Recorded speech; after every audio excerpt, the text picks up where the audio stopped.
Before we actually take a look at Cisco iOS commands to monitor and configure spanning tree or per VLAN spanning tree, I wanted to show you one other situation in which there may be a tie when it comes to figuring out a port role, where the cost doesn't help you and even the neighbor's IDs don't help you. What do you then do in that circumstance? So take a look at this. So in this particular circumstance right here, we know that step number one is that we have to determine who our root bridge is. So pause the video for just a moment and see if you can figure out who the root bridge. It's not going to be bridge X on the bottom. Of the remaining 4 bridges, which one will be the root bridge? Okay, hopefully you determined it was the bridge on the top. They were all 32.768 for priority, so priority couldn't help us. But 0002.1111 is lower than anybody else. So that makes him the root bridge.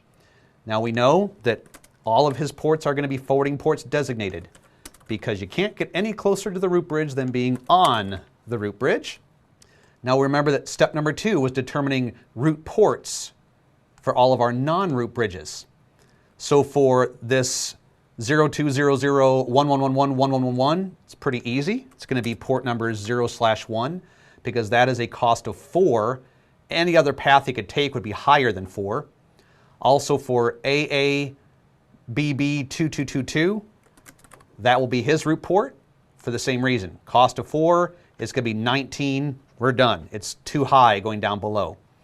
And FFFF, also his direct link to the root bridge, will be his root port, because that's a cost of 19.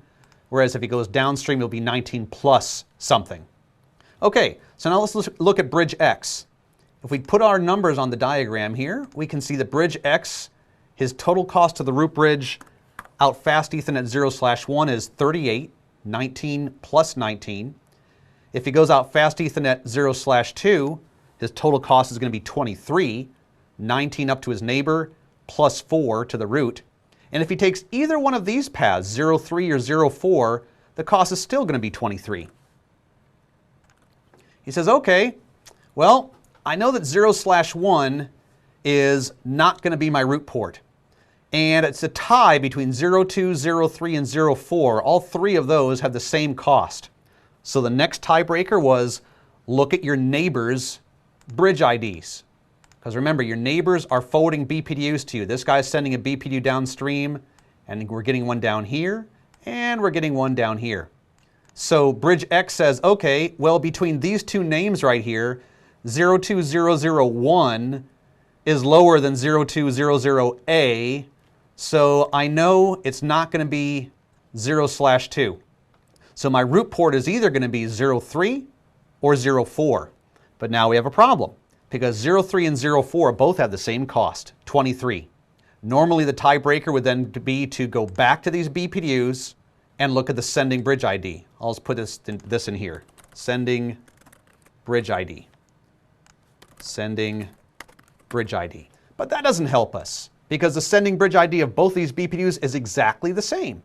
So now we go back to the BPDUs and we take a look at another field. This is a field I talked about briefly when I showed you the structure of the BPDU. In addition to the sending bridge ID, there's something called a sending port ID.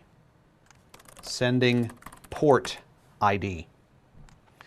So just like bridges have an overall bridge priority, and we know that the default bridge priority is 32.768, each interface, regardless of how fast or slow it is, doesn't matter if it's a gigabit or a 10 meg Ethernet, each interface has something called a port ID. So there's a sending bridge ID and there's a sending port ID. So if I forward to you a BPU out fast Ethernet 0/3 and I forward another BPU to you out 0/4, in those BPUs, I'm going to put the sending port ID of this port and the sending port ID of this port. Now, just like my name, my bridge ID is 2 separate values, my priority and my MAC. Well, the sending port ID is also 2 separate values. There's a port priority and then another field. Notice I didn't say MAC. The second part is just called port ID. And actually the 802.1d specification doesn't say how that number is supposed to be made. So each switch vendor does it differently. But it does say what the port priority should be. So I'm going to put this down here. 802.1d default port priority is equal to 128. So bridge X would say, okay, I see this BPU with a port ID of 128 and then 0/3, and this one is also 128, but it's 0/4. You say, okay, well, since the port priorities are the same of my neighbor, remember, he's looking at the BPDUs. He's not looking at his own ports. He's looking at the ports of his neighbor who's transmitting the BPDUs. He says, well, since the port priority is the same, 0/3 is lower than 0/4. So, that being the case, I will go ahead and mark this as my root port.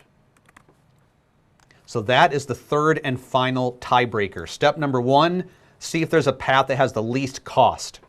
If you have 2 or more paths with the same cost, compare the BPDUs that you received on those paths and see if the sending bridge ID in those BPDUs is different, is unique. If, like in this particular case, the sending bridge IDs are the same, then look at the sending port ID, and those will always be different. And whichever one is lowest, that is what you use as your tiebreaker.